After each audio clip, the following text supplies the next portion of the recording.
Hello again for the next exciting episode of the Future Encounters Marathon. Actually, we've got some different faces in the audience, it's very refreshing. For those of you who don't know, my name's Carlton, I'm a producer at Walk Films, and I'm talking today about cinema in all of its diverse forms, about some ideas about how cinema's changing, at the same time as celebrating and spotlighting the work of 10 filmmakers, thank you, who have been identified as the future encounters, who, you know, on some level there are many schemes around, such as Stars of Tomorrow and so on, which feel like the sort of X factor of filmmaking, where, you know, kind of a new boy band is going to be found and launched. Ladies and gentlemen, I present you. I think, we hope that Future Encounters is a little bit more serious than that. While it is about, you know, new talents, it's really about shining a spotlight on practitioners who may actually have been working in various ways of cultural or creative practice for some considerable time, and in different ways seem to be at very interesting points in their career. And the three gentlemen on my left, I think, all fall very nicely into that category. On my far left is Matthew Holness, writer and director of Gun for George, and I'm going to ask them to, in a sense, introduce themselves a little more in a moment. But Matthew is probably known to many people here as one of the creators and geniuses, evil geniuses, behind shows such as Garth Marenghi's Dark Place, and also as a largely comedy actor, but actor before turning his hand to filmmaking. I have to declare another interest here that I was involved as an exec producer in Matthew's film Gun for George, which I take no credit for it. That's simply to say, I suppose, to declare my interest as a fan, really, of his work and its ongoing development. Next in line we have the local boy, Joe Magee, who again has a long and illustrious career as a graphic artist and fine artist. You may or may not know that you know his work if you're Guardian readers, and you may or not have known his work if you were Telegraph readers, although there was an abrupt point which he may be persuaded to tell us about when the Telegraph and he parted company some years ago. And Joe, I think, has made some films, but this film, Car Park Babylon, is his first sort of entry into what we would recognise as sort of classical narrative short filmmaking. And nearest to me is Douglas Hart, the writer and director of Long Distance Information. And, well, the boy band reference was totally inappropriate. Douglas used to be a member of Jesus and Mary Chain, but certainly knows all there is to know about music and performing to vast audiences as we have with us today. And again has somehow, inexplicably to me, foolishly chosen to throw up the glitter and glamour of the rock star lifestyle and become a film director. Throw up is the operative word. So, I think I'd like to ask each of you, first of all, to sort of introduce yourselves by sort of saying, what made you decide to become a filmmaker, of all things? Matthew, perhaps you'd like to kick off. Well, I guess, my background was really in TV comedy, and I think probably I basically would, in the shows that I made for TV, a lot of it was film parodies, parodying of genre kind of expectations. So I've always, I suppose, wanted to move out of TV and do something a bit longer, and I think that's probably in terms of narrative and the structure of narrative, it's quite limiting when you're doing a comedy show to sort of tell stories, which we sort of tried to do with our first series. I worked with a guy called Richard Ayoade, who's directed Submarine recently, and we worked on that, and we worked on a show after that, which was much more kind of comedy format, so sort of chat show and with sort of sketch elements. And I think my dissatisfaction with that as a kind of structure, really, for doing much within, kind of persuaded me that I wanted to sort of work on characters, and I very much prefer working with on character comedy as opposed to sort of joke writing, I suppose. So it felt more natural to create a longer narrative within which a character like that can breathe.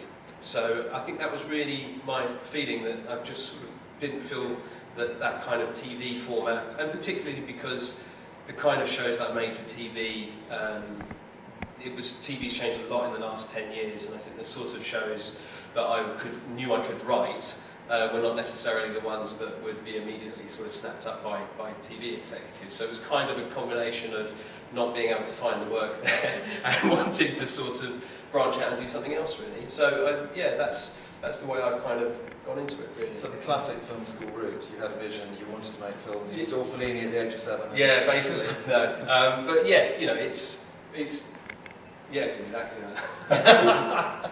Joe.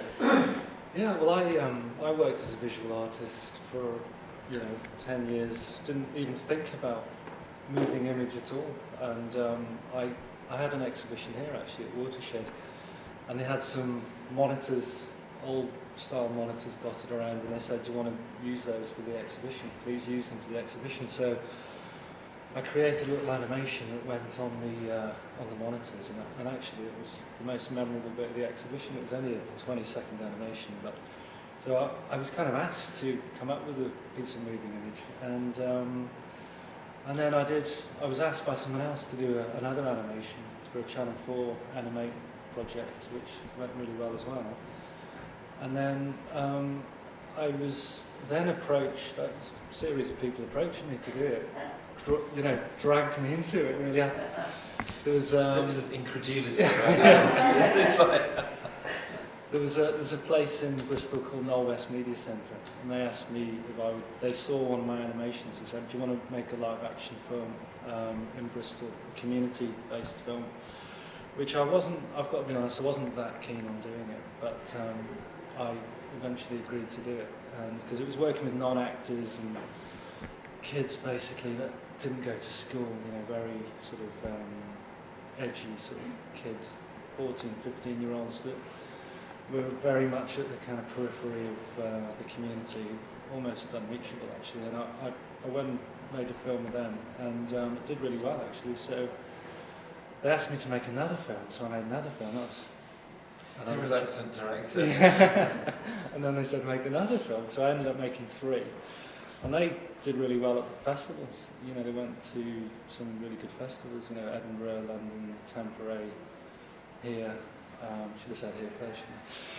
Encounters, Edinburgh, Bristol, and then I'd known Bill Bailey for quite a long time, and for about 15 years actually, and I never thought we would work together, comedian and a visual artist, but I'd been kind of drifting towards film, and he'd been drifting towards using visuals in his shows, live gigs.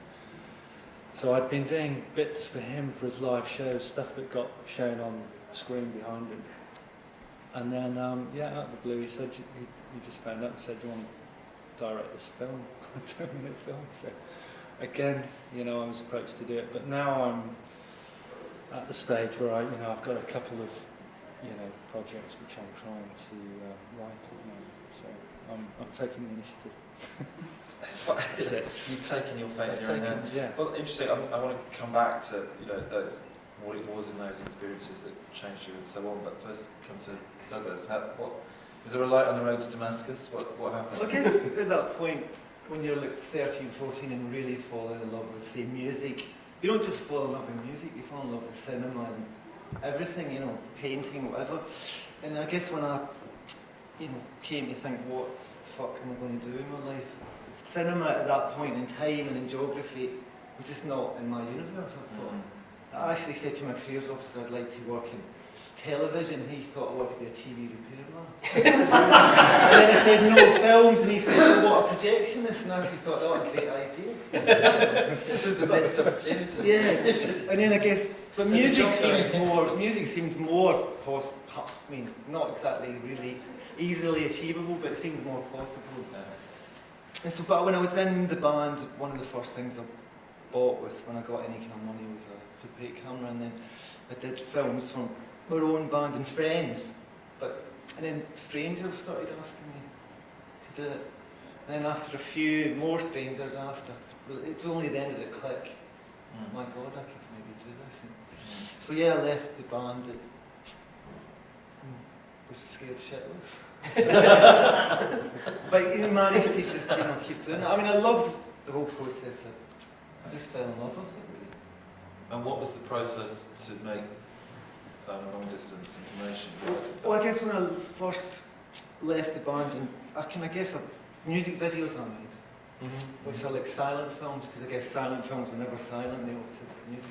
Sure. I guess I thought that as an apprenticeship, and so after a few years, I wrote a script that was shortlisted by the BFI, and didn't get it, and then I stopped making films for doing anything for sort of 10 years. And then when I came back to do it, the whole world had gone digital, so I had to kind of relearn. So when I relearned, the craft really, and found out more about digital after about 2 or 3 years, I felt ready to make a drama. Really.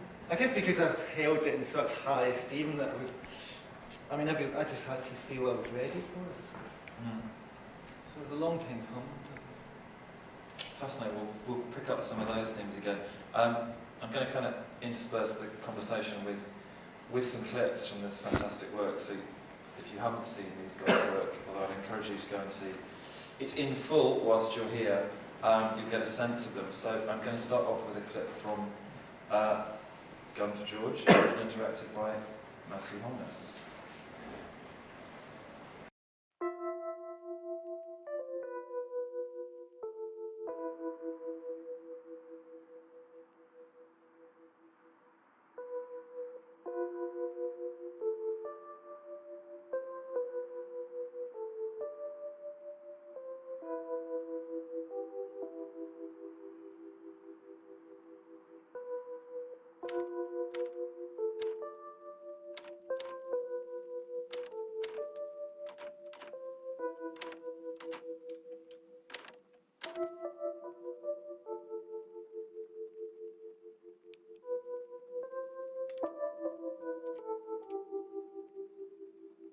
He never thought words would fail him. He even finished George's sentences.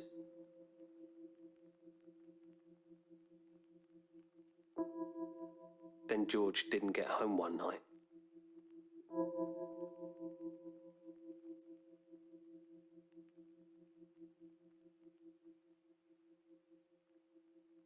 He read about it in the paper. Words didn't do it justice. So he towed the car home himself. George's pride and joy. And wrote them off. In today's society, justice comes too slow, unless it's dismemberment, said suburban vigilante the reprisalizer, aiming his Colt Cobra 38 snub-nosed detective special at the gangster scumpunk extortionist bastard's left ball. Why is it always the balls? It's a long story. No, it's not. It's 93 pages, including the adverts for sex manuals at the back. So I was thinking you could reprint, say, 8 novels a month? Incidentally, the book refers to a Colt Cobra, but the cover shows a Colt Python, so we'd have to rectify that.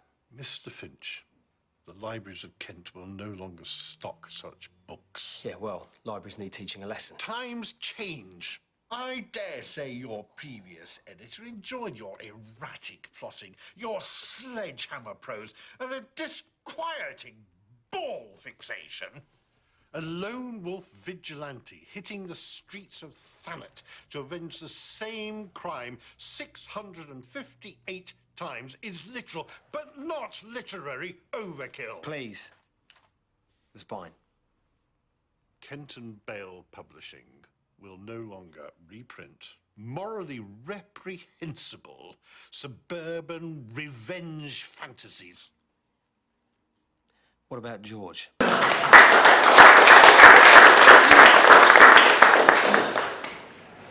you want to know where that one finishes, it's in the video library or showing in one of the programmes here. Matthew, in some ways, Gun for George is the sort of the tip of an iceberg of a seething story world that exists across a number of different media, or will, or at least in your mind exists across a number of different media. I believe that the author Terry Finch having, as we saw, had his publishing contract so brutally terminated, is now investigating the possibilities of self-publishing online, Yes. and has even consecrated some of his blogs into podcasts, some of his rants, should I say. Yeah. Could you talk a little bit about, I mean, I know you can't speak entirely for Terry, although you are quite closely acquainted. Perhaps you could talk a little bit about his activities and your activities and how you see them dovetailing.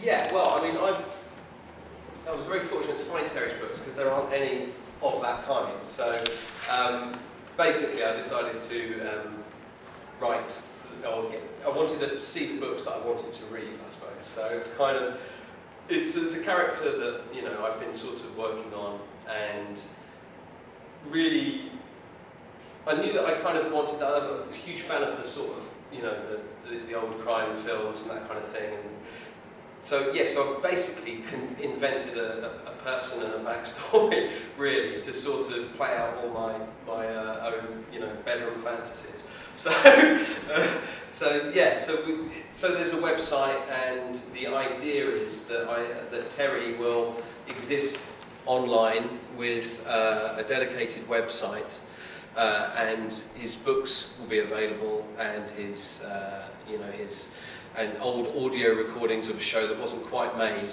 because they left the lens cap on, but so you got the sound. And hopefully, you know, more and more of Terry's works will be discovered and brought out, and they can be a long-lost, violent, ultra-violent revenge fantasy played out in the modern world.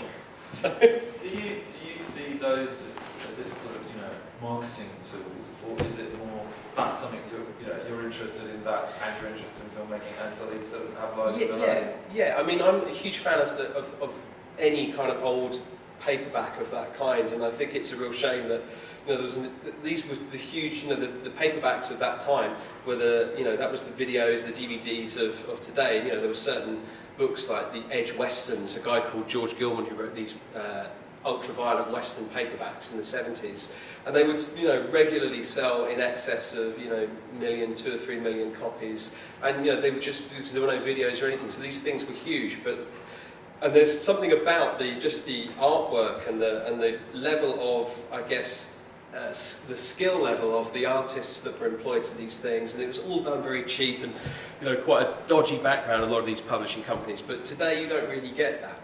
And the kind of books that you can buy, they don't. So yes, in a sense, it was wanting to sort of create that world where those books can exist again in some way.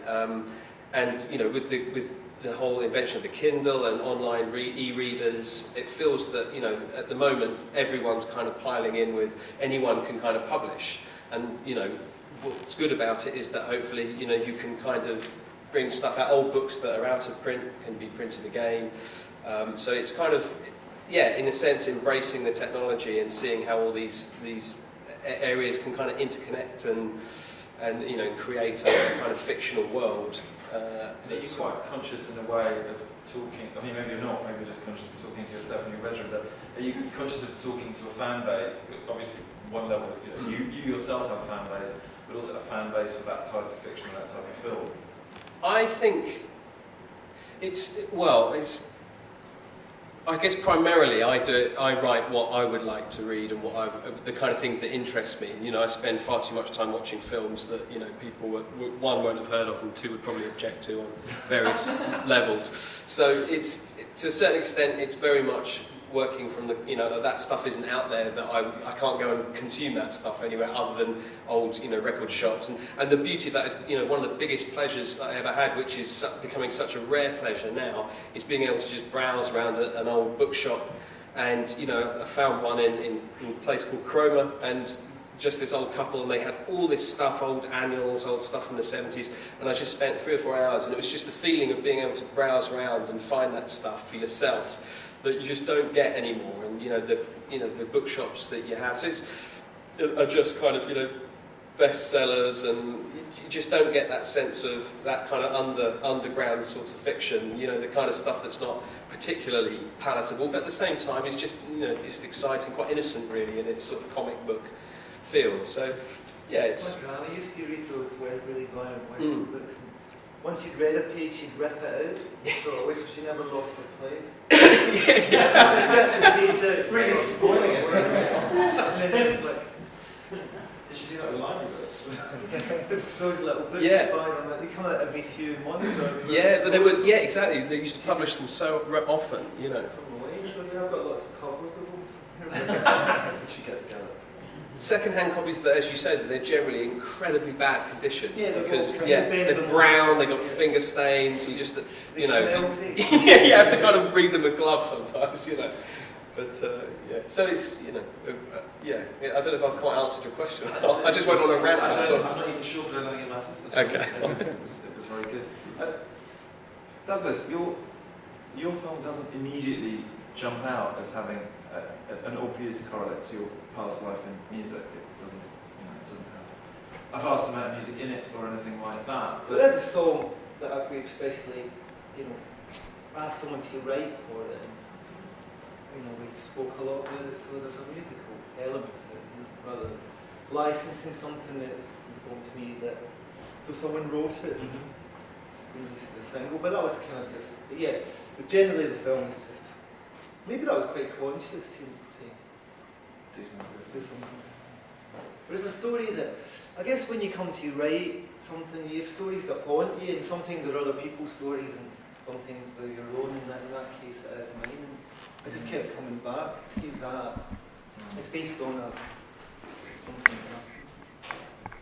And is there anything, is there anything from your past life as a musician and a performer that you feel equipped to particularly well, or informs the type of film you made, or it's just dead use? No, I guess, my first encounter with any kind of filmmaking was as a musician being in music videos. And they were often the people that directed them were so badly done, and you would exist in this maelstrom of, 80 people all looking at you, big fat electricians laughing at your haircut. And it was terrible, and they never took the time to, because performing on stage and performing in front of a camera is a totally different thing, It's like, in the atmosphere, I don't know, when you're on set, it has to be right, doesn't it? It's so important, but a lot of the people that made our videos didn't seem to understand it. So I always thought, if I ever do this, I'm never going to do that. Peter, can I just say at that point, just because you talk about performance, and one of the things that really struck me about your film, and this was before it was in that sort of selection process before I knew anything, was, and it's interesting to say that, the noticing the performance, and I think that is something that you bring to the film from the previous life, as it were, because the performance of Peter Mullen is for me absolutely genius in it. And there's a particular moment, if people haven't seen the film, there's a particular moment of realisation in in Mullen's character, whereby there's no dialogue, but it's a shot and it's a performance and it's a thing. And for me, that's when the whole film comes together. And you got that from Mullen. Yeah, no, it was always, but that's the thing, that was such an important, I always knew that was the most important, shot in it really. And we talked a lot about it. I gave him lots of really kind of disparate references, even as broad as the scene in the original version of the producers when the audience first seen Springtime for Hitler. Just that's the way you get to these things, because, when you're, because it's such an important part, but I guess we spoke a lot about it, and a very disparate set of references, because sometimes you can say the most left field thing and that's when you get it. So.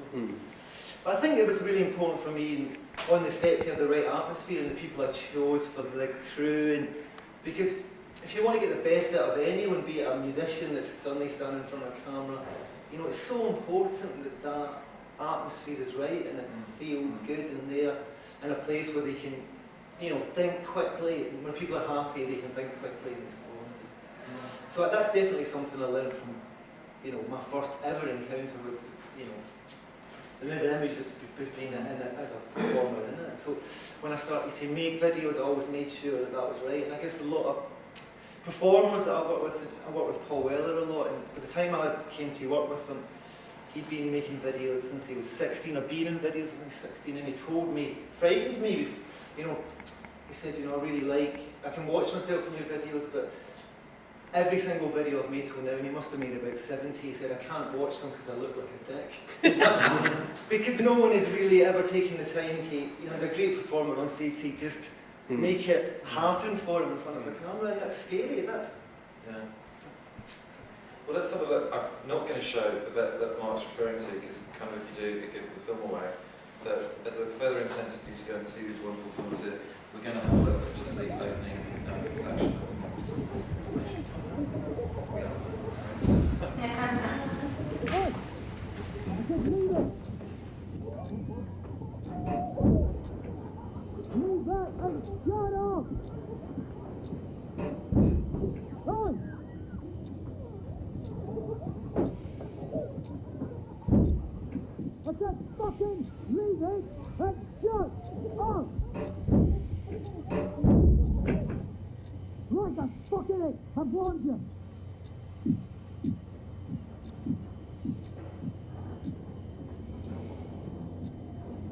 Never fucking do what you tell. Never. Look at me. Oi, look at me when I'm talking to you. No on the phone. Look at me.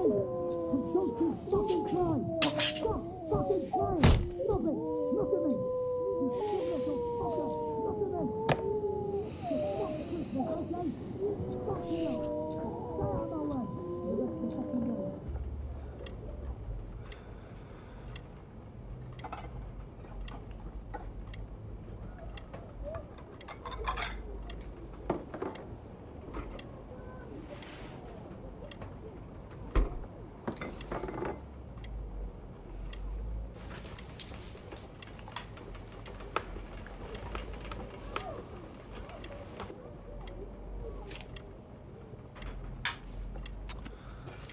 Jack, it's 5 to 3, we're not going to watch The Queen. Fucking joking me, woman. Since when did I ever watch The Queen? I hate the fucking bitch. You want to listen to it, listen to the fucking radio. In there. What the fuck's the Queen gonna say? Lazy bitch.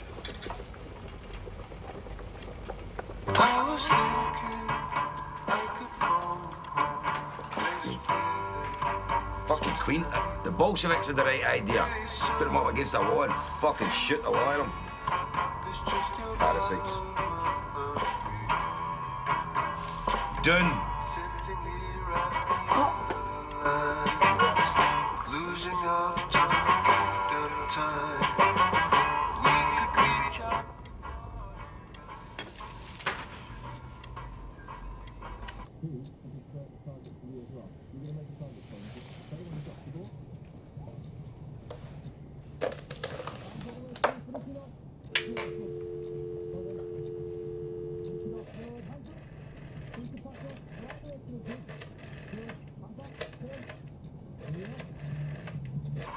Lazy bastards. You get that, Jack?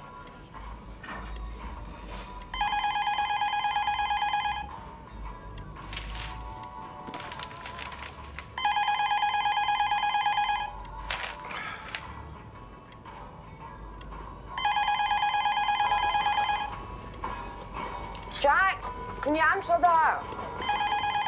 Busy here.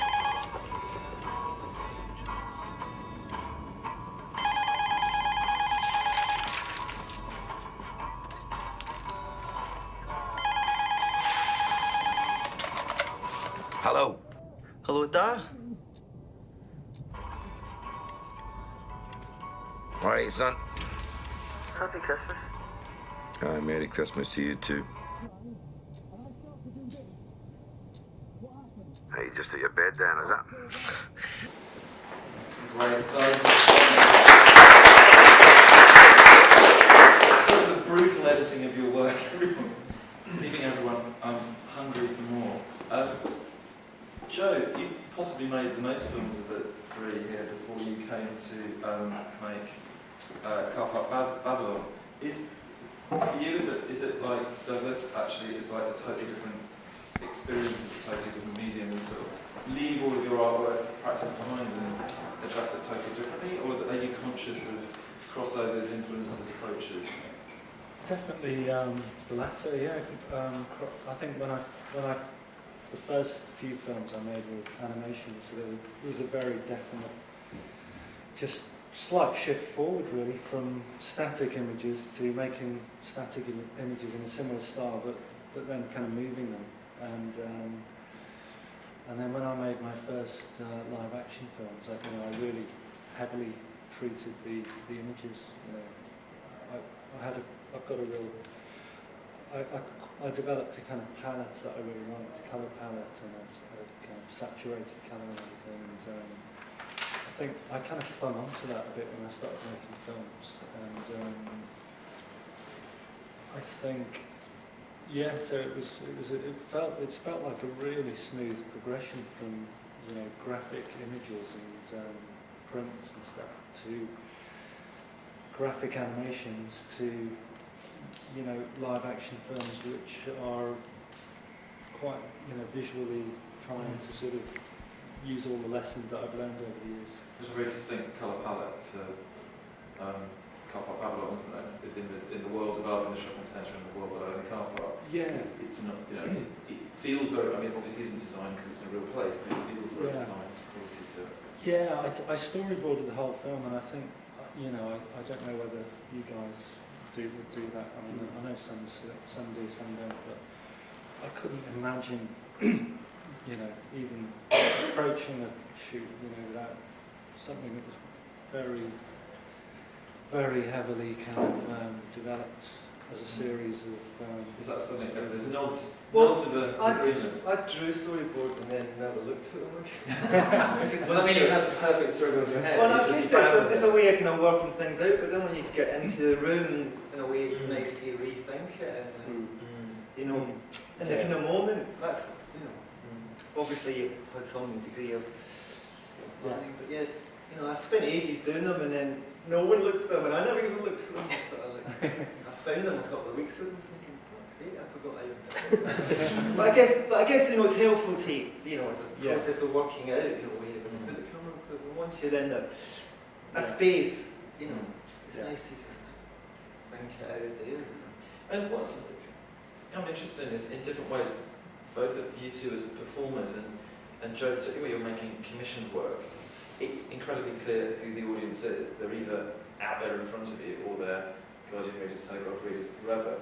You're kind of pretty sure who it's being made for. And in fact, in performing, you know pretty quickly whether they're liking it or not. Like very quickly.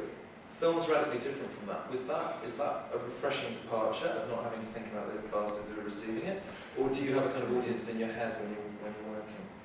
I certainly don't. You get so locked into the world that you're creating, you never think about it, and then suddenly it comes a point when you've got to come and watch it with an audience, and it's like, oh my god, I forgot about it. So yeah, I quite like the break from that instant, when shoes at you. So yeah, I guess when you never really, I guess you're so wrapped up in the process of it, you never really think beyond. I didn't anyway. Well, I mean, with A Gun for George, I think because the character is such a loner anyway, and I kind of just was, to be honest, it was much more about telling a story of someone who was kind of completely cut off from an audience or so for me, I didn't really think about. I was very, very pleased that we were able to make it, and was just quite happy to sort of. Yeah, my head was very much in the story of this guy who isn't relating to anyone, he's an outsider, so I didn't think, I still don't think I can't imagine who the audience will be for it really, to be honest. In the other shows I've done, like, Garth, for example, Garth Marenghi's Dark Place is very, I've got a very clear idea of the audience for that show, and I don't think this will, in some ways, relate to the same audience. So it's, I guess if I was thinking of anything, it was, should I make something that will attract that same audience? And I think through making the film, I decided that no, it felt, just do it. It's its own thing. It needs to be done. I'm glad you didn't say that to film 4. No,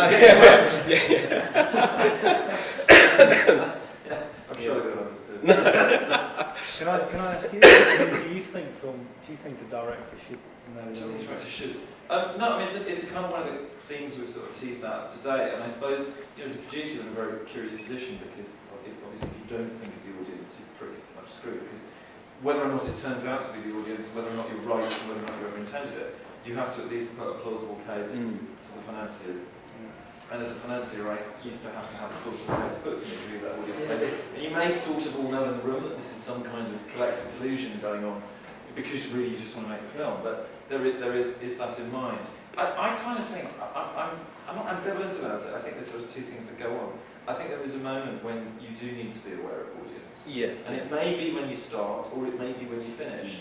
But there's also moments when, in order to create, you have to be apart from that. And I think for different filmmakers, it can work differently. Some people sort of are like creator and editor, and it's like when they're being creative, they don't think about audience. And when they're being editor, they're almost being in the audience. Yeah. Or they work with a producer, some of the filmmakers I work with, it's kind of like I'm their audience. And I'm not pretending that I'm sort of everyman or something, but at least there's that, and I'll be, in some instances we will take stuff to show people.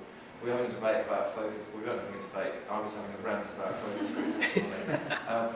I've managed to bring it up in every session so far, and I will to the end of the afternoon, of that sort of idiotic reaction that goes, we showed this to the audience, they were bored in this scene, so we cut that scene.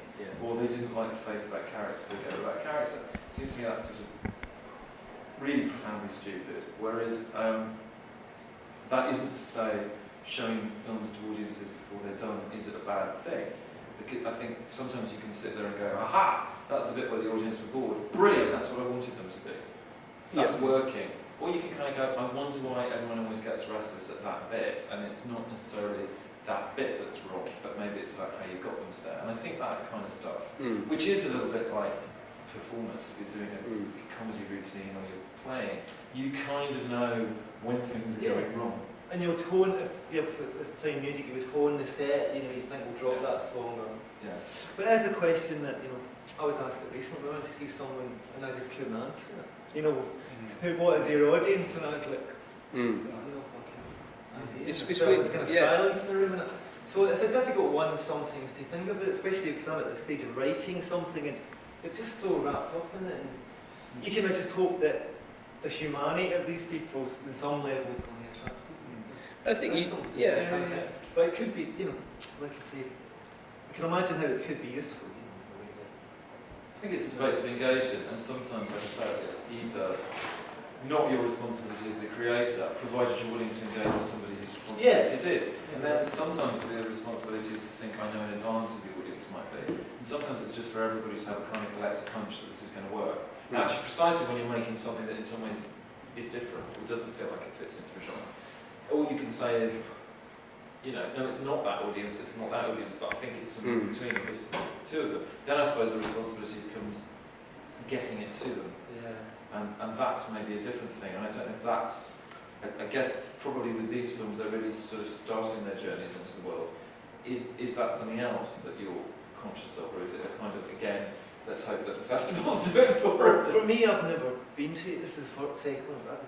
It's a new thing to me, film festivals, and it's kind of great to see your film with an audience. It's kind of fascinating.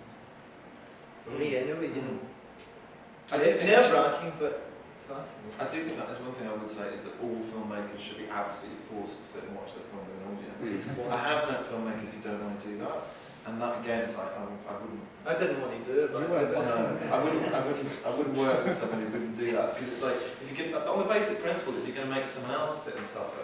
You're not really prepared to do it. It's like I never ask an actor to do it. I do myself. I think it's a similar thing with an audience. Like, why the hell should you sit through it? Like, it's interesting actually. If you sort of ask filmmakers sometimes what films they go and see are, and you suddenly discover that what's conspicuously absent is the sort of film they make. You kind of go.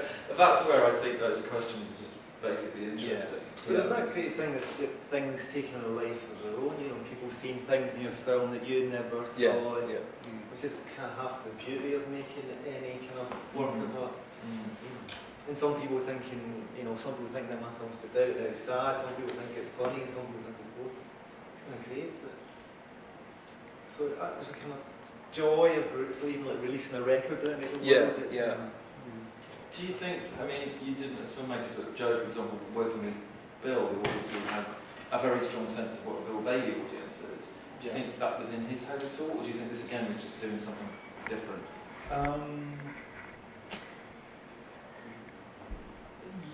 Hard to answer really. I mean, he obviously knows his audience. He's very good at kind of that. He knows his audience, but I think it was a slight departure for him. I think, yeah, I kind of feel like he kind of went off a little tangent with this because I was only supposed to direct the film, co-direct, but I ended up co-writing because I was putting so many ideas into it, and he was fine to go with that. I think it needed kind of more of a kind of structure, because I was in a screenwriting mode at the time when he came to me. I was much more able to kind of suggest a way of kind of getting his, because it was his core idea, but it needed a structure. So, but I think we've worked out shorthand between ourselves that often we don't express in a conversation. It often just comes out using the camera. So I think it was quite an experimental scheme of films, because they commissioned 10 or 12 films from comedians, and they actually offered the comedians to direct films. So I think that in itself was quite an experimental thing, and a lot of the films that came out were very interesting. I thought it was a really good scheme. So I guess the scheme was a departure in a way. Yeah. And you know, it's fine. It's difficult for short films to find their audience, I think, because actually there isn't really a platform for them, isn't? And I think a lot of the people who come to encounters are probably interested in film, making films probably, and it's probably the same with most short film festivals, I think.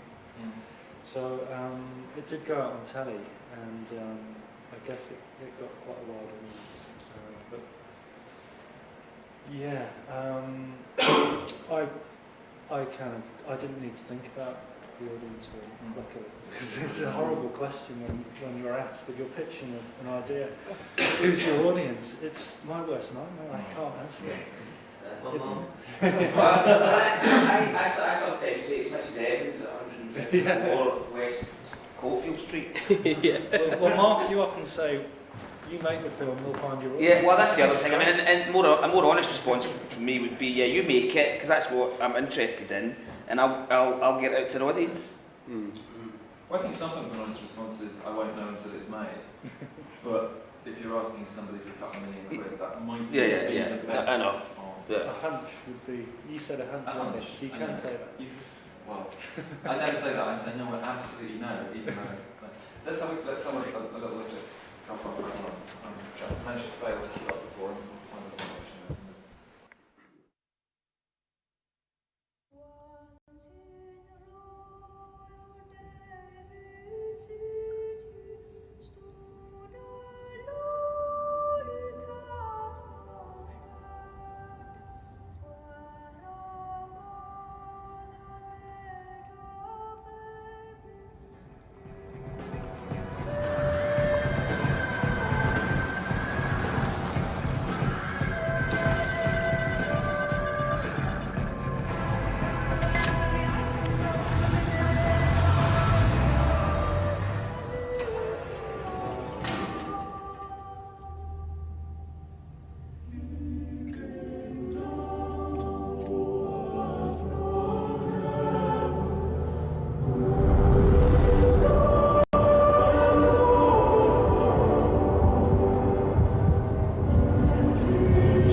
Just want to turn things to a slightly more personal anecdotal bent.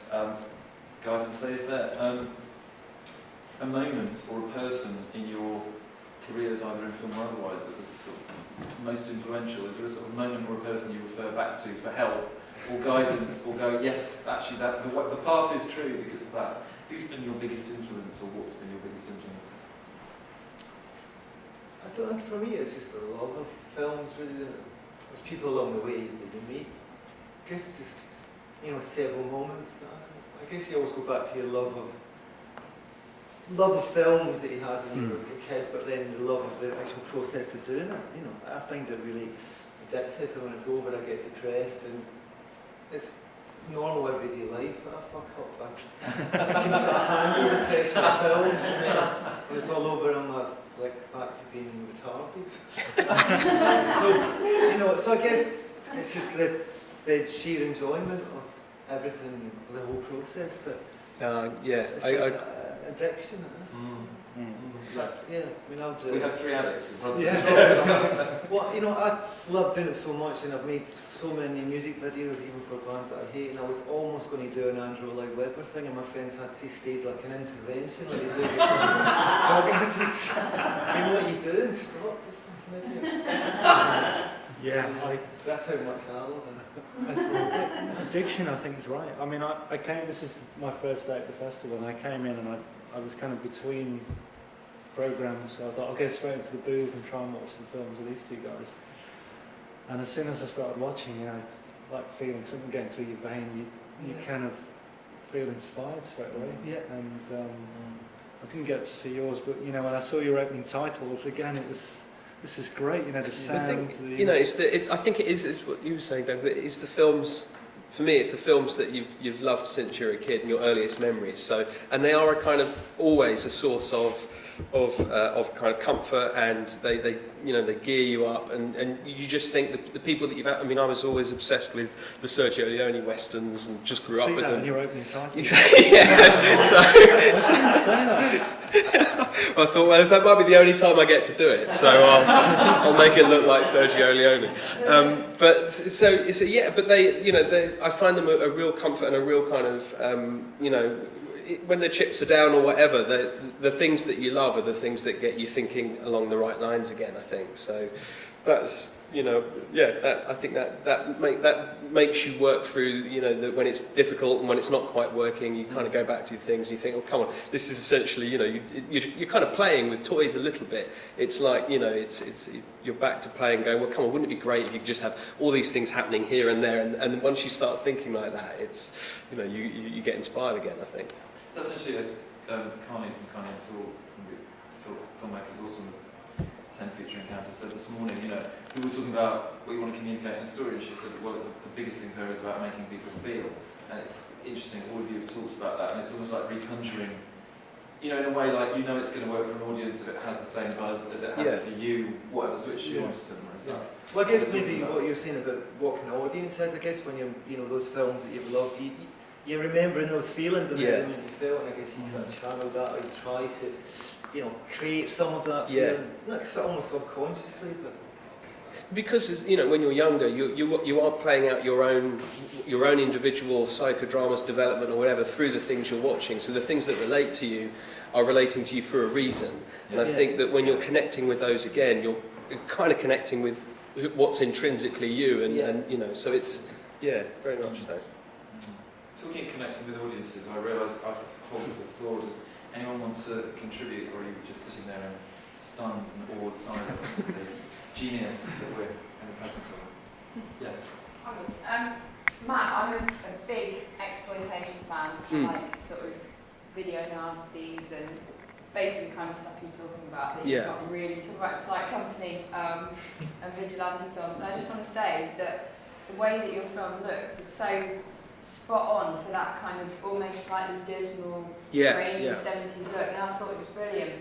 But I have to disagree with you about the audience of Garth Marenghi and the audience of this film being different. I think you've got the same audience, because I think it's your kind of Pulp Fiction fan, exploitation fan. They're definitely going to pick up the references in that as well. I hope so. That would be great. I think the difference with this, because I'm conscious of the fact that it's not kind of funny in the sense that Dark Place is funny, or intended to be so. So it's, and because comedy audiences are very, very picky about what they like and what they don't, and they're incredibly, you know, tough audience to kind of please in many respects. So it's, but you know, that's nice to hear, because I hope it does, you know, because essentially, as you say, it's people who like those kind of cult late night, you know, films and programs. Then yeah, that's certainly what I've watched a lot of and has inspired me to sort of make it. Yeah. Anyone else want to add anything? Well, guys, I'd just like to ask as a closing question, what's next? What are you all planning or in the middle of doing at the moment? Matt, would you like to? I'm working on a half-hour sort of science fiction-y thing for TV, and then hopefully we'll make a longer version of A Gun for George. I'm trying to write a screenplay for a feature-length film. Trying to write. There is writer in the midst of writing. I've got money for it, for the writing, from Creative England, and it's an adaptation of a novel. So yeah, working with a script editor, a really good script editor. So putting a lot of effort into that. So I'm hoping for a first draft maybe in about a month or a few weeks. I'm still at the very early stages of writing something. It involves a lot of depression. And, that's why you're coming out to festivals. Well, I think it's a kind of process, you know, before you start, you go through the kind of self-hatred, and then you get to the point when you can't hate yourself anymore, and then you're sort of released, and then you can think, oh, quite liberating. I'm sort of somewhere towards the bottom end, downward curve. We won't leave you on your own tonight. Well, on that optimistic and upbeat note, no, but it's great though when you get to that. I think you need some drawing pens on your. Absolutely, that's definitely. It is that process. It's a roller coaster that you have to become completely introverted and self-loathing in order to get to the point, and then you get to this stage which is nice, and then you go, oh shit, I've got to go back to the other one. You know. Yeah, it's a difficult wave to ride. Yeah, it's the hideous wheel of crazy. But when you're writing. Well, gentlemen, thank you very much to all three of you. Thank you to all of you for participating, and a round of applause, please.